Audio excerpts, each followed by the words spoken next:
Pada kesempatan kali ini, saya akan mewawancarai 2 orang kepala sekolah tentang bagaimana cara pengambilan keputusan bila bertemu ataupun berhadapan dengan kasus-kasus dilema etika. Selamat menyaksikan.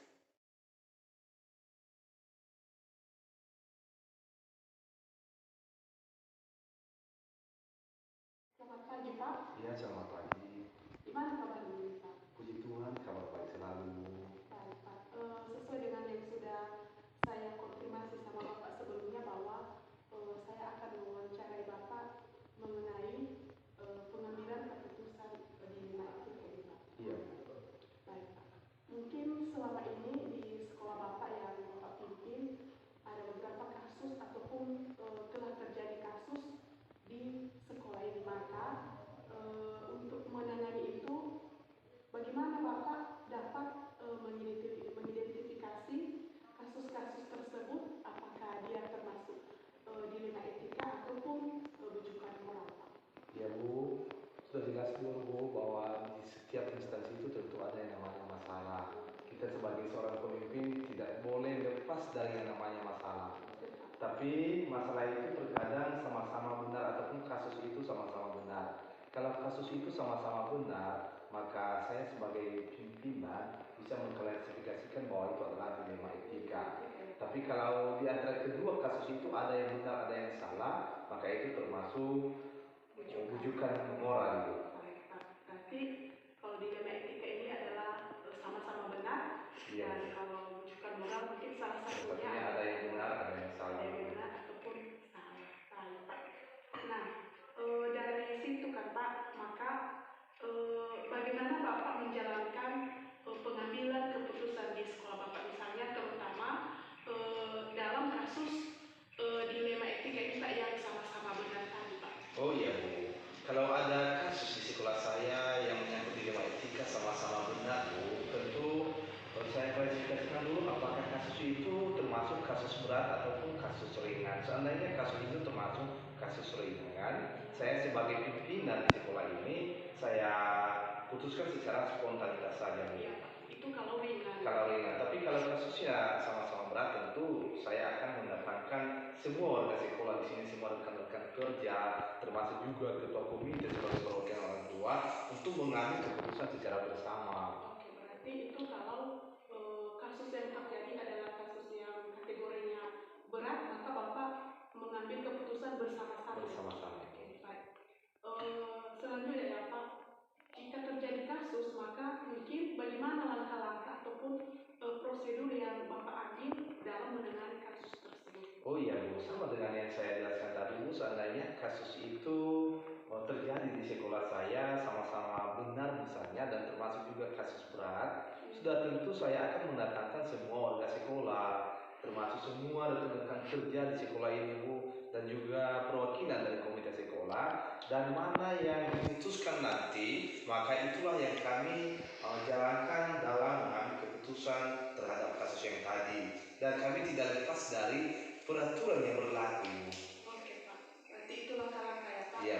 Baik, selanjutnya ini ya Pak, apakah apa saja hal-hal yang selama ini Bapak anggap efektif dalam pengambilan keputusan dalam kasus-kasus dilema etika ini Pak? Oh iya Bu, dalam pengambilan keputusan tentu kita tidak bisa ambil satu keputusan sesuai dengan kehendak pribadi saja. Kita tidak bisa lepas dari yang namanya peraturan yang berlaku Bu. Sehingga dalam pengambilan keputusan itu kalau kami mendatangkan semua warga sekolah Bu, mana yang lebih prioritas usulan-usulan semua warga sekolah dan tidak lepas dari yang namanya peraturan, itulah yang kami putuskan dalam pengambilan satu kasus yang tadi. Oh, berarti dalam hal ini Bapak dianalisis dulu ya Pak? Iya benar, kami menganalisis dulu kasus yang terjadi itu. Oke, berarti Bapak meminta dulu pertimbangan dari seluruh warga sekolah. Iya sudah jelas Bu. Oke, baik.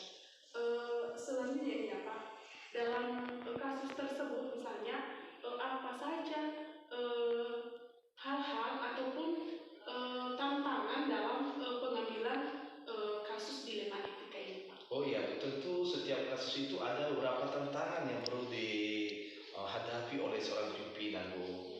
Termasuk tadi dalam pengambilan keputusan itu seandainya kasusnya kasus berat, maka tantangan yang dihadapi oleh pimpinan di unit kerja ini tidak bisa diputuskan seorang diri saja. Tentu mendatangkan semua warga sekolah. Tentu butuh beberapa waktu dalam pengambilan keputusan itu, dalam artian diselesaikan juga hari itu, tapi harus didatangkan semua warga sekolah dalam pengambilan keputusan. Berarti artinya ini ya Pak, kita dulu harus meminta pendapat dari teman-teman, sehingga itu bisa saja teman-teman kita ini ada beberapa pendapat ya Pak, mungkin pendapat yang berbeda sehingga sulit untuk mengambil keputusan. Ya benar. Baik Pak. Nah, misalnya terjadi ini kasus ya Pak, maka apakah Bapak membuat jadwal untuk menangani kasus tersebut atau bagaimana Pak? Ya, dalam pengambilan satu keputusan misalnya terjadi kasus, tentu tidak ada jadwal khusus dalam menangani kasus itu. Kalau kasus itu terjadi hari ini, tentu kita selesaikan hari ini juga, Bu.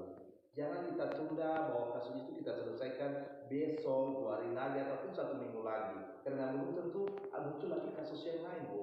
Makanya kasus itu kalau terjadi hari ini diselesaikan hari itu juga, Bu. Berarti tidak ada jadwal khusus, Bu. Tidak ditunda ya Pak? Tidak ditunda. Langsung aja diselesaikan. Iya. Selanjutnya ya Pak, dalam menangani kasus ini, apakah adakah seseorang ataupun faktor-faktor yang selama ini mempermudah untuk membantu Bapak dalam mengambil keputusan dalam kasus-kasus dilema etika ini Pak? Oh iya Bu, dalam pengambilan keputusan ini ada beberapa faktor yang bisa membantu saya sebagai seorang pimpinan. Misalnya saya tadi menyatakan bahwa seandainya kasus itu kasus berat, tentu tidak bisa diselesaikan oleh seorang pimpinan saja, Bu. Tentu butuh pendukung-pendukung lain, misalnya semua warga sekolah, atas usulan-usulan yang mereka sampaikan, maka itulah yang kami ambil dalam menyelesaikan kasus yang tadi. Nah, itulah faktor yang mendukung saya, semua warga sekolah, termasuk juga komite sekolah sebagai perwakilan orang tua di sekolah ini. Berarti yang mendukung Bapak ini adalah seluruh Bapak Ibu guru dan juga komite itu adalah perwakilan dari orang tua. Baik Pak, kita udah sampai pada pertanyaan terakhir ya Pak. Dari semua hal yang sudah Bapak sampaikan, dari awal tadi sampai terakhir ini, apa pelajaran yang ataupun pengalaman yang bisa Bapak petik dalam pengambilan keputusan dalam kasus dilema etika ini? Oh ya, pengalaman yang bisa saya petik, Bu.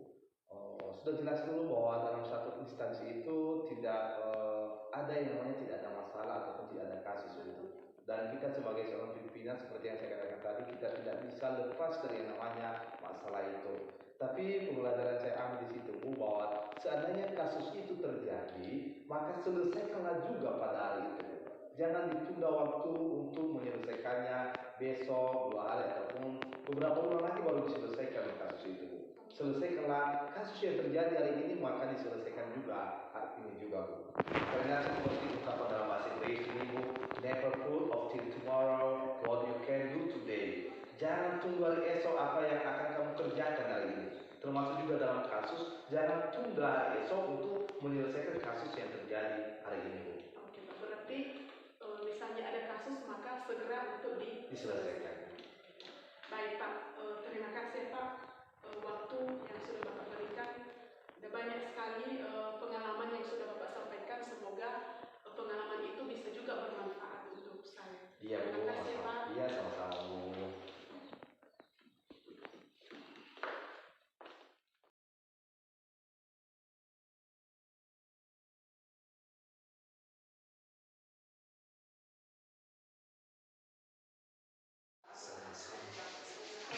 Gimana kabarnya ini Pak? Baik-baik saja. Oke Pak, baik Pak. Sesuai dengan yang sudah saya sampaikan sebelumnya kan Pak, bahwa saya akan mewawancarai Bapak dalam kasus dilema etika ini Pak.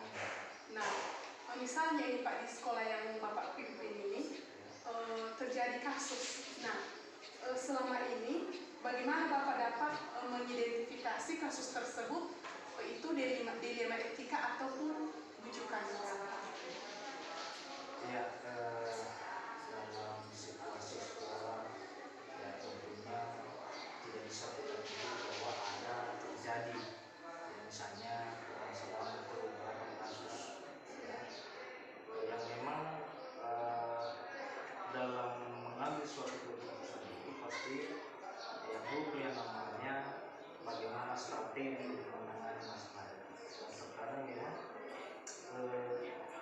terjadi yang namanya dilema pada hal itu.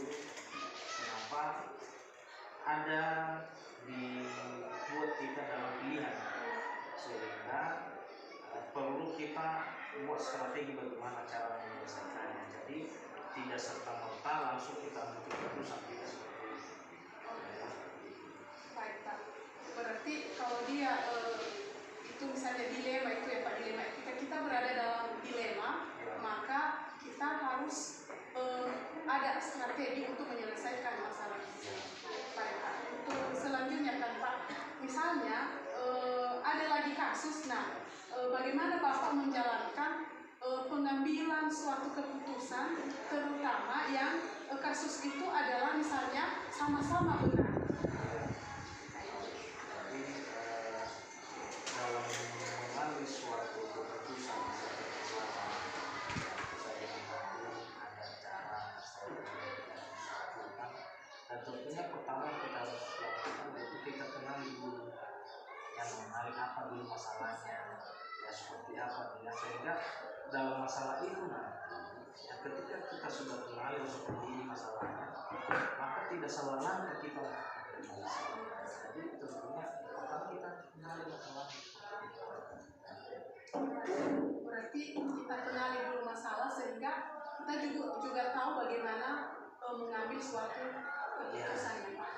Oke Pak, untuk selanjutnya kan kita sudah mengenal masalah, maka langkah-langkah yang Bapak ambil dalam ataupun prosedur seperti apa yang sudah Bapak terapkan selama ini untuk menyelesaikan masalah?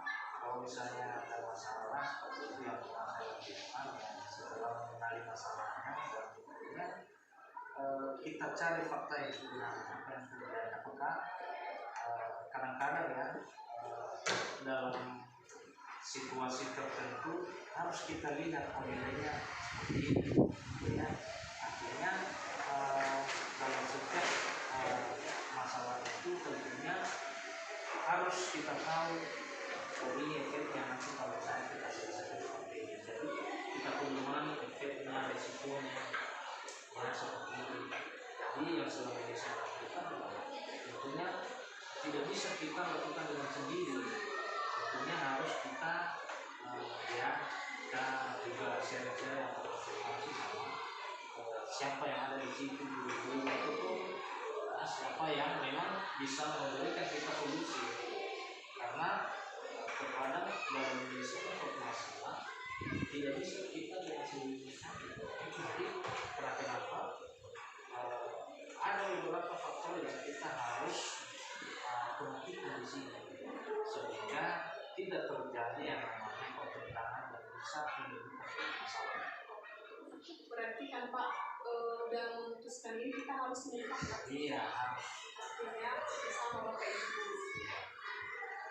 Nah selanjutnya kan Pak, misalnya dalam mengambil keputusan ini, nah hal-hal apa saja yang selama ini itu Bapak anggap efektif dalam pengambilan keputusan, misalnya dalam kasus-kasus dilema itu? Hal apa yang Bapak anggap itu efektif untuk menyelesaikannya? Ya, itu yang saya bilang tadi, bahwa tentunya dulu dalam mengambil suatu keputusan tentunya kita konsultasi, kita bicarakan bersama. Kadang-kadang dalam mengambil suatu keputusan itu memang ada yang harus kita pertimbangkan. Tentunya kita lihat resikonya tadi. Contoh sekarang, misalnya siswa yang misalnya tidak naik kelas karena misalnya tidak bisa membaca atau dalam. Di lain sisi anak ini juga kalau kita lihat dia rajin ke sekolah sementara kemampuannya masih kurang. Nah, itulah hal ini bagaimana cara menyelesaikannya. Itu dilema kan Pak? Dilema memang kalau misalnya tidak kita buat dia naik kelas, tidak kita naik kelas dia, anak ini terlambat dari segi pendidikannya. Tentu dalam hal ini kita harus pertimbangkan. Nah, biasanya yang saya lakukan selama ini ya bolehlah kita naik kelas, tetapi dalam hal ada syaratnya. Jadi terus kita bina Ya, jangan juga nanti ya, ketika hal seperti itu ya udah misalnya juga ada guru atau ya katakan guru keberatan karena dilihat dari nilainya kurang, tidak memungkinkan. Tetapi ada hal yang menjadi tanggung jawab kita di situ. Nah, itulah guru ini. Jadi tentunya ya marilah kita lihat ya bagaimana lebih pada efeknya resikonya. Yang lebih kita lihat ya Pak resikonya. Selanjutnya ini kan Pak, selama ini dalam menyelesaikan kasus apakah ada tantangan yang pernah Bapak hadapi misalnya menyelesaikan kasus ini? Ya pasti ada. Satu yang saya sekolah kan beda-beda pengalaman. Jadi sebagai pimpinan itu ya mari kita coba dalam hal mengambil suatu keputusan itu jangan sampai ada yang merasa dirugikan. Mari kita berikan kesempatan kepada mereka ketika memberikan suatu saran atau kritik ya kita terima. Tetapi dalam hal sebagai pimpinan kita harus ada yang harus kita lakukan di situ dalam hal suatu keputusan yang memang lebih tepat. Artinya dalam hal ini ketika kita berikan kesempatan buat mereka untuk memberikan bagaimana masukan.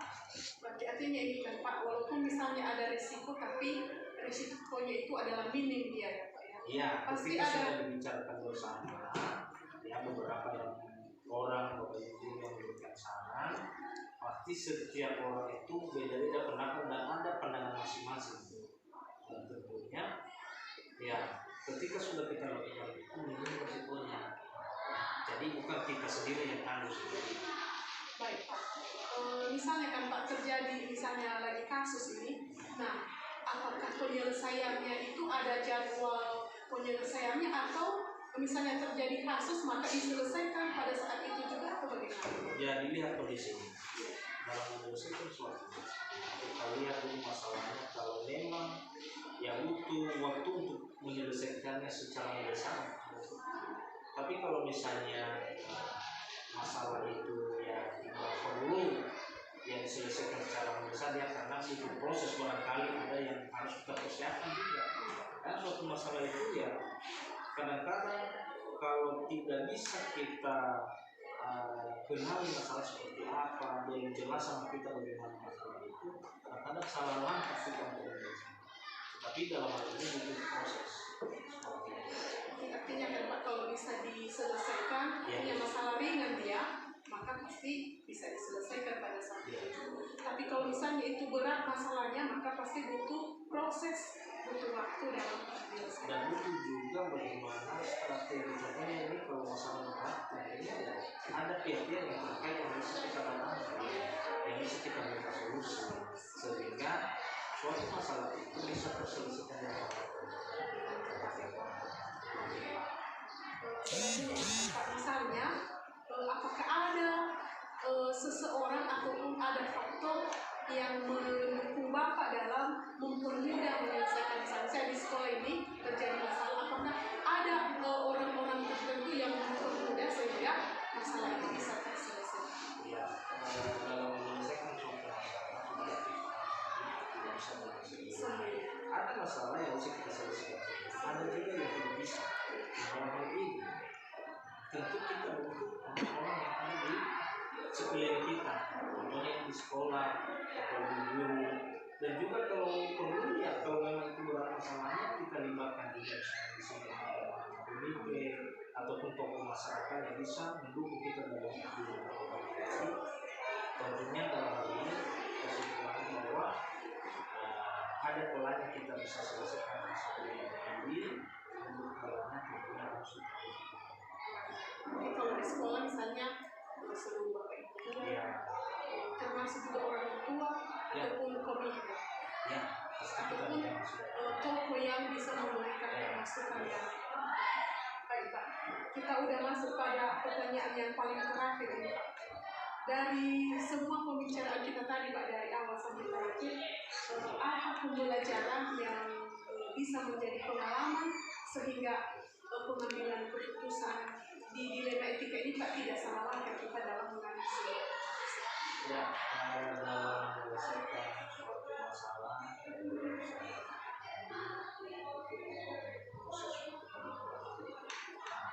dari masalah ini ya yang bisa kita ambil suatu hikmah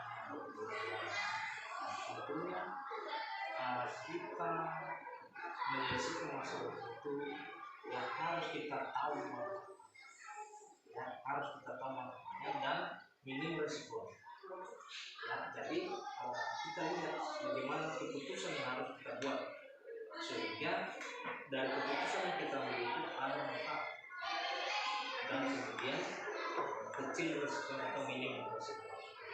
Tidak merugikan, artinya merugikan yang satu Ya. dan yang satunya ini juga menguntungkan. Artinya kan sama-sama kita menerima resiko yang minim. Iya. Baik Pak. Itu saja ya Pak yang bisa ini pertanyaan yang saya sampaikan, dan semoga apa yang pengalaman yang sudah Bapak berikan nanti juga bisa menjadi pengalaman saya. Terima kasih ya Pak, waktu dan juga yang pengalaman yang sudah Bapak berikan. Selamat siang Pak.